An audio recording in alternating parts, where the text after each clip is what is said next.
ಎಲ್ಲರಿಗೂ ನಮಸ್ಕಾರ. Welcome back to my channel. ಇವತ್ತು ಕಾಮನ್ ಆಗಿ ಎಲ್ಲರ ಮನೆಯಲ್ಲೂ ಒಂದು ಸಿಗ್ನೇಚರ್ ಅಂತ ವೆಜಿಟೇಬಲ್ ಪಲಾವ್ನ ಮಾಡೇ ಮಾಡ್ತಾರೆ. ಹಾಗಾಗಿ ನಾನು ಕೂಡ ಇವತ್ತೊಂದು ಸುಮಾರು ದಿನಾನೇ ಆಗಿತ್ತು ವೆಜಿಟೇಬಲ್ ಪಲಾವ್ ಮಾಡ್ತಾ ಇದ್ದೀನಿ. ಅದನ್ನ ಇವತ್ತು ನಾನು ಕೂಡ ತುಂಬ ಸಿಂಪಲಾಗಿ ಮಾಡ್ಕೊಳ್ತೀನಿ. ಅಂದರೆ ಎಲ್ಲರೂ ಥರ ಮಾಡೋ ಥರ ಮಾಡ್ತಿಲ್ಲ, ನನ್ನ ಶೈಲಿಯಲ್ಲಿ ನಾನು ಹೇಗೆ ಮಾಡ್ಬೋದು ಅಂತ ಮಾಡಿ ತೋರಿಸ್ತಾ ಇದ್ದೀನಿ. ಈ ವಿಡಿಯೋನ ನಿಮ್ಮ ಜೊತೆನೂ ಶೇರ್ ಮಾಡ್ತೀನಿ. ನಿಮಗೂ ಇಷ್ಟ ಆಗಿದ್ರೆ ಪ್ಲೀಸ್ ಒಂದು ಲೈಕ್ ಮಾಡಿ, ನಿಮ್ಮ ಫ್ರೆಂಡ್ಸ್ ಆ್ಯಂಡ್ ಫ್ಯಾಮಿಲಿಗೆ ಶೇರ್ ಮಾಡಿ.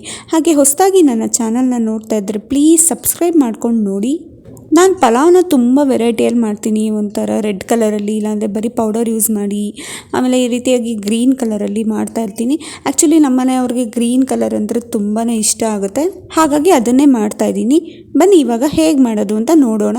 ಮೊದಲಿಗೆ ಏನೇನು ಬೇಕು ಅಂತ ತೆಗೆದಿಟ್ಕೊಂಡ್ಬಿಟ್ಟಿದ್ದೀನಿ. ನಾನಿಲ್ಲಿ ಸ್ವಲ್ಪ ಕ್ಯಾರೆಟ್, ಬೀನ್ಸ್ ಹಾಗೆ ಬಟಾಣಿನ ನೆನೆಸಿಟ್ಕೊಂಡಿದ್ದೀನಿ. ಹಾಗೆ ಸ್ವಲ್ಪ ಹೂಕೋಸು ಹಾಕ್ತಾಯಿದ್ದೀನಿ.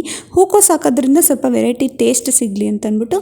ಹಾಗೆ ಒಗ್ಗರಣೆಗೆ ಒಂದು ಮೀಡಿಯಮ್ ಸೈಜ್ ಈರುಳ್ಳಿ, ಒಂದು ಮೀಡಿಯಮ್ ಸೈಜ್ ಟೊಮೊಟೊ, ಹಾಗೆ ಮಾಮೂಲಿ ಬಿರಿಯಾನಿ ಮಸಾಲ, ಚಕ್ಕೆ, ಲವಂಗ, ಏಲಕ್ಕಿ, ಸ್ಟಾರ್ ಹಾಗೂ ಪಲಾವ್ ಎಲೆ ತೊಗೊಂಡಿದ್ದೀನಿ. ಮತ್ತು ಇಲ್ಲಿ ಅಕ್ಕಿನ ನೆನೆಸಿಟ್ಕೊಂಡಿದ್ದೀನಿ. ನಾನಿಲ್ಲಿ 1 ಕಪ್ ಆಗೋಷ್ಟು ಅಕ್ಕಿನ ತೊಳೆದ್ಬಿಟ್ಟು ನೆನೆಸಿಟ್ಕೊಂಡಿದ್ದೀನಿ. 1 ಮೀಡಿಯಮ್ ಸೈಜ್ ನಿಂಬೆಹಣ್ಣಿನ ಈ ರೀತಿಯಾಗಿ ಅದನ್ನು ನಿಂಬೆಹಣ್ಣಿನ ರಸನ ಇಟ್ಕೊಂಡಿದ್ದೀನಿ. ಹಾಗೆ ರುಬ್ಬೋದಕ್ಕೂ ಕೂಡ ನಾನಿಲ್ಲಿ ರೆಡಿ ಮಾಡ್ಕೊಳ್ತಾ ಇದ್ದೀನಿ. ಫಸ್ಟು ಈ ರೀತಿಯಾಗಿ ನಾವೆಲ್ಲ ಮೊದಲೇ ಇಟ್ಕೊಂಡ್ಬಿಟ್ರೆ ಮಾಡೋದಕ್ಕೂ ಸುಲಭ ಆಗುತ್ತೆ. ಇಲ್ಲಾಂತಂದರೆ ಏನು ಹಾಕಬೇಕು ಏನು ಹಾಕಬಾರ್ದು ಅಂತ ಕನ್ಫ್ಯೂಷನ್ಸ್ ಶುರು ಆಗುತ್ತೆ ಅಂತ ಅಂದ್ಬಿಟ್ಟು ನಾನು ಈ ರೀತಿ ಮೊದಲೇ ಎತ್ತಿಟ್ಕೊಂಡ್ಬಿಡ್ತೀನಿ. ಇವಾಗ ರುಬ್ಬಿಟ್ಕೊಂಡ್ಬಿಡ್ತೀನಿ. ಫಸ್ಟೇ ರುಬ್ಬೋದಕ್ಕೆ ನಾನಿಲ್ಲಿ 1 ಹಿಡಿ ಆಗೋಷ್ಟು ಕೊತ್ತಂಬರಿ ಸೊಪ್ಪು ತೊಳೆದ್ಬಿಟ್ಟು ನೀಟಾಗಿ ಹಾಕ್ಕೊಳ್ತಾ ಇದ್ದೀನಿ. ಹಾಗೆ 1 ಹಿಡಿ ಆಗೋಷ್ಟು ಪುದೀನ ಸೊಪ್ಪು. ಕೊತ್ತಂಬರಿ ಸೊಪ್ಪು ಹಾಕೋದ್ರಿಂದ ಸ್ವಲ್ಪ ಕಲರು ಗ್ರೀನ್ ಬರುತ್ತೆ, ಹಾಗಾಗಿ. ಆಮೇಲೆ 1 ಉಂಡೆ ಆಗೋಷ್ಟು, 1 ಮೀಡಿಯಮ್ ಸೈಜ್ ಉಂಡೆ ಬೆಳ್ಳುಳ್ಳಿ ಪೂರ್ತಿನ ಅದನ್ನು ಬಿಡಿಸಿಟ್ಕೊಂಡು ಅದನ್ನು ಕೂಡ ಸೇರಿಸ್ತಾ ಇದ್ದೀನಿ. ಹಾಗೆ 2 ಇಂಚ್ ಆಗೋಷ್ಟು ಶುಂಠಿನ ನೀಟಾಗಿ ಸಣ್ಣದಾಗಿ ಕಟ್ ಮಾಡಿಬಿಟ್ಟು ಹಾಕ್ಕೊಳ್ತಾ ಇದ್ದೀನಿ.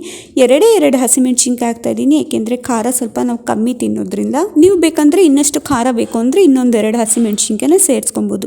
ಇವಾಗೆಲ್ಲ ರುಬ್ಬಿಟ್ಕೊಂಡಿದ್ದಾಯಿತು. ಈ ಕಡೆ ಒಟ್ಟಿಗೆ ಮಾಡ್ತಾಯಿದ್ದೀನಿ. ನಾನಿಲ್ಲಿ ಕುಕ್ಕರಲ್ಲಿ ಮಾಡ್ತಾಯಿಲ್ಲ, ಬದಲಿಗೆ ಪಾತ್ರೆಯಲ್ಲಿ ಮಾಡ್ತಾಯಿದ್ದೀನಿ. ಒಂದು ದಪ್ಪ ತಳ ಇರುವಂಥ ಪಾತ್ರೆನ ಇಟ್ಕೊಂಡು ಅದಕ್ಕೆ 2 ಟೇಬಲ್ ಸ್ಪೂನ್ ಆಗೋಷ್ಟು ಎಣ್ಣೆನ ಹಾಕಿ, ಎಣ್ಣೆ ಕಾದಾದಮೇಲೆ ಬಿರಿಯಾನಿ ಮಸಾಲ ತೆಗೆದಿಟ್ಕೊಂಡಿದ್ವಲ್ಲ ಅದನ್ನು ಹಾಕಿ, ಅದು ಸ್ವಲ್ಪ ಫ್ರೈ ಆದಮೇಲೆ ಹೆಚ್ಚಿಟ್ಕೊಂಡಿದ್ದಂತಹ ಈರುಳ್ಳಿನೂ ಹಾಕಿ ಚೆನ್ನಾಗಿ ಫ್ರೈ ಮಾಡ್ಕೊಳ್ಳೋದು. ಇದೆಲ್ಲ ಫ್ರೈ ಮಾಡೋ ಪ್ರೊಸೀಜರು ಎಲ್ಲದೂ ಕಮ್ಮಿ ಉರಿ ಕೊಟ್ಟೆ ಮಾಡಬೇಕು, ಇಲ್ಲಾಂದರೆ ಸ್ವಲ್ಪ ತಳ ಹಿಡಿದ್ಬಿಡುತ್ತೆ. ನೀಟಾಗಿ ಫ್ರೈ ಮಾಡ್ಕೊಳ್ಬೇಕು. ಅಂದರೆ ತುಂಬ ಗೋಲ್ಡನ್ ಬ್ರೌನ್ ಏನು ಬರೋಷ್ಟು ಫ್ರೈ ಮಾಡಲ್ಲ ನಾನು, ಮಾಮೂಲಿ ಟ್ರಾನ್ಸ್ಪರೆಂಟ್ ಆಗೋಷ್ಟು ಫ್ರೈ ಮಾಡ್ತೀನಿ ಅಷ್ಟೇ. ಅದಾದಮೇಲೆ ಹೆಚ್ಚಿಟ್ಕೊಂಡಿದ್ದಂತಹ ಟೊಮೊಟೊನೂ ಹಾಕಿ ಅದನ್ನು ಕೂಡ ಜಸ್ಟ್ ಹಂಗೆ ಫ್ರೈ ಮಾಡ್ಕೊಳ್ತೀನಿ ಅಷ್ಟೇ. ತುಂಬ ಏನು ಬೇಯಿಸೋಷ್ಟು ಬೇಡ, ಜಸ್ಟ್ ಫ್ರೈ ಮಾಡಿದ್ರೆ ಸಾಕಾಗುತ್ತೆ. ಇವಾಗ ತರಕಾರಿನೆಲ್ಲ ಹೆಚ್ಚಿಟ್ಕೊಂಡಿದ್ನಲ್ಲ ಅದನ್ನು ಕೂಡ ಸೇರಿಸ್ತಾ ಇದ್ದೀನಿ. ನಾನಿಲ್ಲಿ ಬೀನ್ಸು, ಅಂದರೆ ಒಣ ಬಟಾಣಿನ ನೆನೆಸಿಟ್ಕೊಂಡು ಅದನ್ನು ಕೂಡ ಸೇರಿಸ್ತಾ ಇದ್ದೀನಿ. ನೀವು ಬೇಕಾದರೆ ಹಸಿ ಬಟಾಣಿ ಕೂಡ ಹಾಕೊಬೋದು, ಅದು ಕೂಡ ಚೆನ್ನಾಗಿ ಟೇಸ್ಟ್ ಕೊಡುತ್ತೆ. ನಾನಿಲ್ಲಿ ಆಲೂಗಡ್ಡೆ ಬಳಸ್ತಾ ಇಲ್ಲ, ಬದಲಾಗಿ ನಾನು ಹೂಕೋಸನ್ನ ಹಾಕ್ತಾಯಿದ್ದೀನಿ. ಹೂಕೋಸು ಹಾಕಿದ್ರೆ ಇನ್ನೂ ಒಂಥರ ಪರಿಮಳ ಬೇರೆ ಥರನೇ ಬರುತ್ತೆ. ಇವಾಗ ಹೆಚ್ಚಿಟ್ಕೊಂಡಿದ್ದು ತರಕಾರಿ ಹಾಕಿ ಸ್ವಲ್ಪ ಉಪ್ಪು ಹಾಕ್ಬಿಟ್ಟು ನೀಟಾಗಿ ಎಣ್ಣೆಲೆ ಫ್ರೈ ಮಾಡಬೇಕು. ಕಮ್ಮಿ ಉರಿ ಕೊಟ್ಟು ಏನಿಲ್ಲ ಅಂದರೂ ಒಂದು 5 ನಿಮಿಷ ಎಣ್ಣೆಲೆ ಫ್ರೈ ಮಾಡಬೇಕಾಗುತ್ತೆ. ನೋಡಿ, ಈ ರೀತಿಯಾಗಿ ಎಣ್ಣೆಲೆ ಫ್ರೈ ಮಾಡೋದ್ರಿಂದ ಇನ್ನಷ್ಟು ಕ್ರಂಚಿಯಾಗಿ ಚೆನ್ನಾಗಾಗುತ್ತೆ. ಅದಾದಮೇಲೆ ರುಬ್ಬಿಟ್ಕೊಂಡಿದ್ವಲ್ಲ ಮಸಾಲ ಅದನ್ನು ಕೂಡ ಸೇರಿಸ್ಕೊಂಡು 1/4 ಚಮಚ ಆಗೋಷ್ಟು ಅರಿಶಿನ ಸೇರಿಸ್ತಾ ಇದ್ದೀನಿ. ನೀಟಾಗಿ ಸ್ವಲ್ಪ ಹಸಿ ವಾಸನೆ ಹೋಗಬೇಕು, ಅಲ್ಲಿ ತನಕ ಫ್ರೈ ಮಾಡ್ಕೊಳ್ಬೇಕಾಗುತ್ತೆ. ಇಲ್ಲಾಂದರೆ ಸ್ವಲ್ಪ, ಅಂದರೆ ನಾವು ಪಾತ್ರೆಯಲ್ಲಿ ಮಾಡೋದ್ರಿಂದ ಹಸಿ ವಾಸನೆ ಹಾಗೆ ಇರುತ್ತಲ್ಲ, ಹಾಗಾಗಿ ಹಸಿ ವಾಸನೆ ಹೋಗೋ ತನಕ ಸ್ವಲ್ಪ ಒಂಚೂರು ಕಲರ್ ಚೇಂಜ್ ಆಗುತ್ತೆ, ನಿಮಗೆ ಗೊತ್ತಾಗುತ್ತೆ. ಅಲ್ಲಿ ತನಕ ಫ್ರೈ ಮಾಡಿಕೊಂಡ್ರೆ ಆಗುತ್ತೆ. ನೋಡಿ, ಈ ರೀತಿಯಾಗಿ ಹಸಿ ವಾಸನೆ ಹೋಗೋ ತನಕ ನಾನು ಫ್ರೈ ಮಾಡ್ಕೊಂಡಿದ್ದೀನಿ. ಇವಾಗ 1:2 ನಾನು ನೀರು ಸೇರಿಸ್ತಾ ಇದ್ದೀನಿ. ನಾನಿಲ್ಲಿ 1 ಕಪ್ಗೆ 2 ಕಪ್ ಆಗೋಷ್ಟು ನೀರನ್ನ ಹಾಕ್ತಾಯಿದ್ದೀನಿ. ಮಿಕ್ಸಿ ಜಾರಲ್ಲಿರೋ ಮಸಾಲೆಗೆ ನೀರನ್ನ ಹಾಕ್ಬಿಟ್ಟು ಗಲ್ಬಡಿಸ್ಬಿಟ್ಟು ಸೇರಿಸ್ತಾ ಇದ್ದೀನಿ.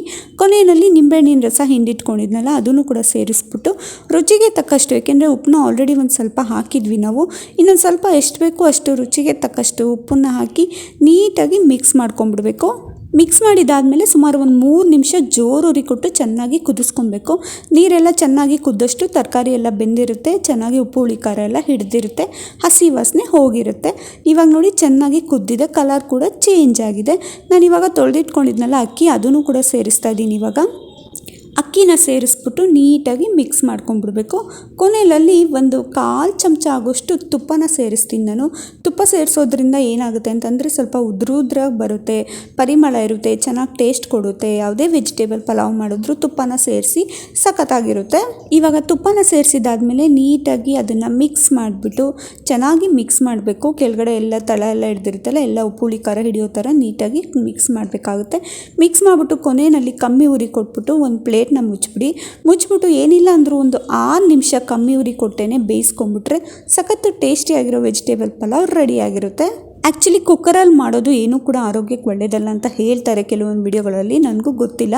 ಹಾಗಾಗಿ ನಮ್ಮನೆಯಲ್ಲಿ ಸಾಮಾನ್ಯವಾಗಿ ಮೊದಲೆಲ್ಲ ಕುಕ್ಕರಲ್ಲೇ ಮಾಡ್ತಿದ್ದೆ, ಬಟ್ ಇವಾಗ ಬಿಟ್ಬಿಟ್ಟಿದ್ದೀನಿ ಕುಕ್ಕರಲ್ಲಿ ಮಾಡೋದನ್ನ. ಬಾತ್ ಮಾಡೋದಾಗಲಿ ಅಥವಾ ಏನೇ ಒಂದು ಪ್ರತಿಯೊಂದು ಮಾಡೋದಾಗಲಿ ಪಾತ್ರೆಯಲ್ಲೇ ಮಾಡ್ತೀನಿ. ನೀವು ನೋಡ್ತಾ ಇರ್ಬೋದು ಎಷ್ಟು ಚೆನ್ನಾಗಿ ವೆಜಿಟೇಬಲ್ ಪಲಾವ್ ರೆಡಿಯಾಗಿದೆ ಅಂತ. ನೀವು ಕೂಡ ಮನೇಲಿ ಒಂದು ಸತಿಯಾಗಿ ಈ ರೀತಿಯಾಗಿ ಟ್ರೈ ಮಾಡಿ.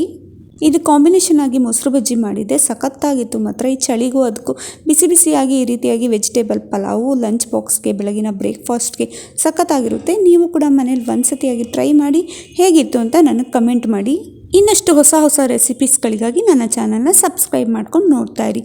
Thank you for watching.